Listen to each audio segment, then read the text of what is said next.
मैं बलजिंदर कौर नागरी एकेडमी में आपका स्वागत करती हूँ। चंपा काले काले अक्षर चीनती है कक्षा 11 की पुस्तक से, जिसका कि बहुविकल्पी प्रश्न है, उसका हम अभ्यास करेंगे।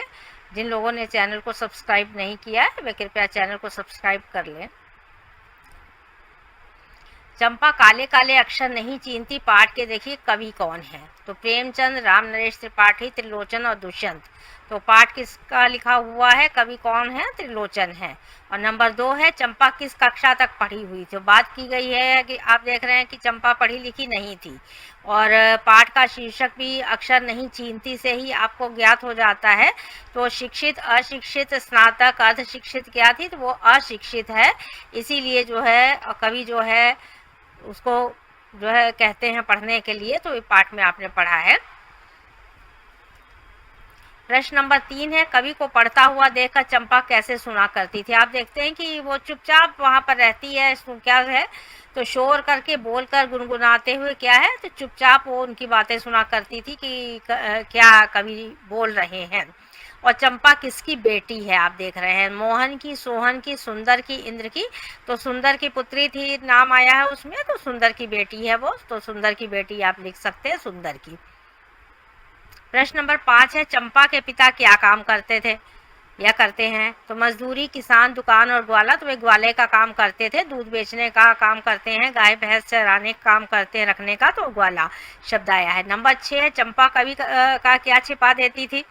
कपड़े, जूते, कागज, कलम। कुछ नहीं, तो कागज और कलम जिन पे वे कवि लिखते थे उसको छिपा देती थी। तो उत्तर होगा।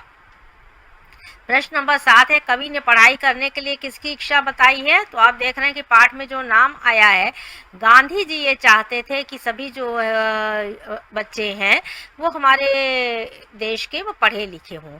तो गांधी का नाम लिया गया है। तो सुभाष चंद्र बोस, इंदिरा गांधी, जवाहरलाल नेहरू और महात्मा गांधी लिखा गया है। तो महात्मा गांधी का जिक्र हुआ है। और नंबर 8 है विवाह के बाद चंपा का पति नौकरी के लिए कहाँ चला जाएगा, किसकी बात हो रही है वहां पर। तो कई शहरों के नाम देखिए लिखे गए, दिल्ली, कानपुर, मुंबई, कोलकाता। तो कोलकाता जाने की बात होती है, तो कोलकाता लिखा गया है।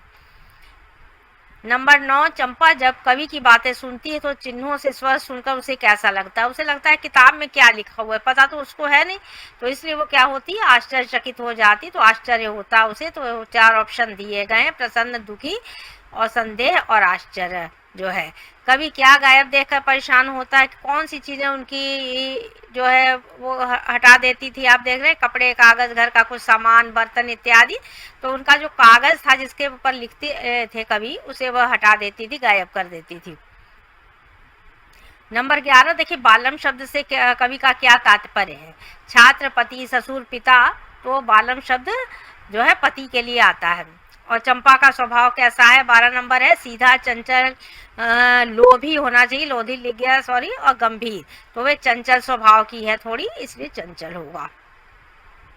प्रश्न नंबर 13 देखिए खड़ी खड़ी शब्द पंक्ति में कौन सा अलंकार है। तो आपको पहचानना है, अनुप्रास, यमक, पुनरुक्ति, प्रकाश और उपमा। जब इस तरह से दो शब्द होंगे और एक ही जैसे होते हैं तो वहां पर ही पुनरुक्ति प्रकाश अलंकार होता है। तो पुनरुक्ति प्रकाश।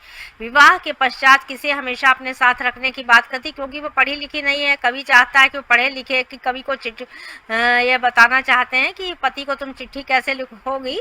तो वो सास, ससुर, जेठ और पति, विवाह के पश्चात वह अपने पति को हमेशा अपने साथ रखना चाहती है।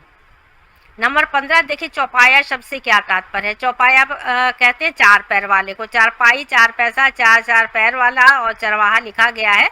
ऑप्शन थोड़े बहुत और भी बदल दिए जा सकते हैं। तो 4 पैर वाले जो होते हैं जानवर, उन्हीं को हम चौपाया कहते हैं। कवि कविता के माध्यम से क्या संदेश देना चाहता है। तो क्या संदेश है, पूरा पाठ जो है, कविता छोटी सी, अत्यंत ही सारगर्भित है, संदेश देने वाली है। स्त्रियों से काम करवाना चाहिए, स्त्रियों का शोषण करना चाहिए, स्त्रियों को पढ़ाने का, स्त्रियों पर दबाव बनाने का। तो स्त्रियों को पढ़ाने की बात की गई है, तो स्त्रियों को पढ़ाने की का उत्तर होगा। नंबर 17 चंपा किसे झूठा कहती है। अब देखिए वो बार कवि जो है उनको कहते हैं पढ़ने के लिए। तो कवि को, पिता को, भाई को, गांधी जी को। तो यहाँ कवि को वो झूठा कहती है कि आप झूठ बोल रहे हैं पढ़ाई के लिए। चंपा, चंपा देखिए 2 बार शब्द आ गया, एक ही होगा। चंपा पढ़ी लिखी होती तो कवि से कैसे बातें करती है। तो आप देख रहे हैं कि अनपढ़ की तरह, गंवारों की तरह, सभ्य लोगों की तरह किसी तरह नहीं।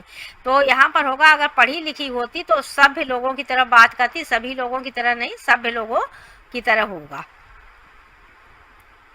नंबर 19 है, चंपा चौपायों को लेकर चरवाही करने जाती है, पंक्ति में कौन सा अलंकार है? तो चंपा और चौपायों शब्द में आप देख रहे हैं तो च वर्ण की आवृत्ति है, ठीक है। रूपक, यमक, अतिशयोक्ति, अनुप्रास, तो अनुप्रास अलंकार होना चाहिए। नंबर 20 है, इस कविता में कवि ने किस शैली का प्रयोग किया है? तो आत्मकथात्मक, संवाद शैली, हास्य व्यंग शैली और वर्णात्मक शैली। तो आप देख रहे हैं कि दो लोगों के बीच में जो बातचीत हो रही है उसको दिखाया गया है। तो यहाँ पर एक संवाद शैली जो का प्रयोग किया गया, जब हम आपस में बातचीत करते हैं तो यहाँ पर कवि की बात जो है चंपा के साथ मानो हो रही हो, तो उसका प्रयोग संवाद शैली का किया गया है। इस प्रकार से आपने 20 जो MCQ प्रश्न हैं उनका आपने जो है पढ़ा, और इसका सार और प्रश्नों का अभ्यास भी उपलब्ध है हमारे चैनल पर। चैनल को सब्सक्राइब करें, वीडियो को लाइक तथा शेयर करें। धन्यवाद।